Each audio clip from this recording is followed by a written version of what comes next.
पहले अगर आपको एग्जाम की डेट पता चल गई है और आप ये सोच रहे हैं कि मुझे बहुत समय पहले पता चल गई, थोड़ा आराम से कर लूंगा तैयारी, 2 महीने पहले पता चलती तब भी तो तभी कर पाते अच्छे से, तो मेरे भाई अभी सबको ही बहुत पहले पता चल गई। इसका नुकसान भी है क्योंकि बहुत सारे बच्चे आप में से अभी से बुरी तरह से तैयारी में जुट जाएंगे।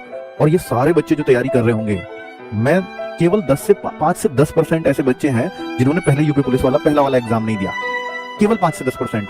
बाकी 90 से 95% वो बच्चा है जिसने पहले एग्जाम भी दिया था, अर्थात उस एग्जाम से रहा था और ये एग्जाम में बैठ रहा है।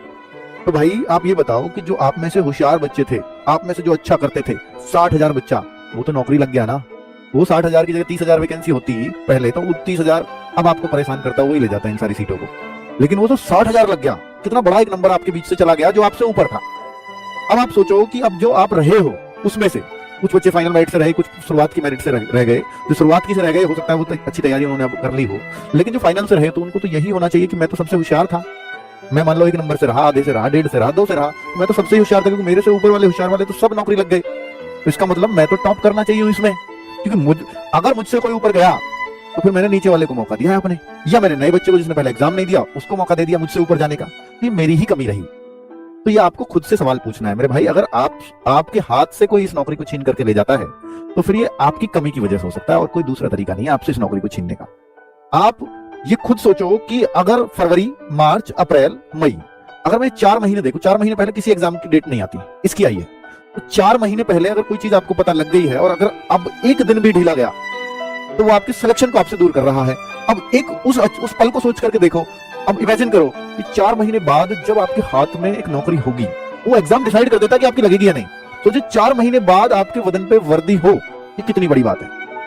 अगर ये 4 महीने में बिल्कुल इस दुनिया से गायब होकर के तैयारी ही कर लूं तो इससे बढ़िया कुछ हो सकता है क्या? पूरी जीवन बदल सकता है आपका। भाई फिर क्या होगा? 4 महीने बाद अगर आपका एग्जाम खराब हो जाता है तो आप क्या होगा? फिर आप ये करोगे कब आएगी अब अगली यूपी पुलिस भर्ती। उस टाइम को इमेजिन करो, अगर आपका एग्जाम अच्छा नहीं जाता है जो आपकी तैयारी की बदौलत होगा ऐसा, तो फिर वो फेज सोचो। मैं 10 जून के बाद का फेज आपको बता रहा हूं। 10 जून के बाद एग्जाम हो गया खराब, आपको पता लग गया कि मेरा नंबर नहीं आना, फिर क्या है आपके पास? फिर है कि अगली भर्ती कब आएगी। और अगली भर्ती कब आती है? कभी 2 साल बाद, कभी 3 साल बाद, कभी 4 साल बाद भी और कभी 5 साल बाद भी।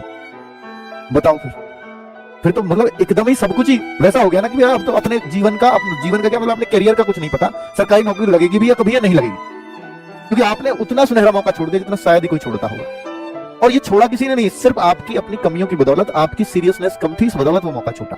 कोई और नहीं लेता आपसे इस मौके को, आप खुद देते हैं दूसरे के हाथ में। ले भाई मैंने अपनी नौकरी तुझे दे दी, ये करते हो आप, और फिर कहते हो भाई मेरा सिलेक्शन नहीं हुआ। ठीक है, चलो तो सारी बातें करते हैं बच्चों।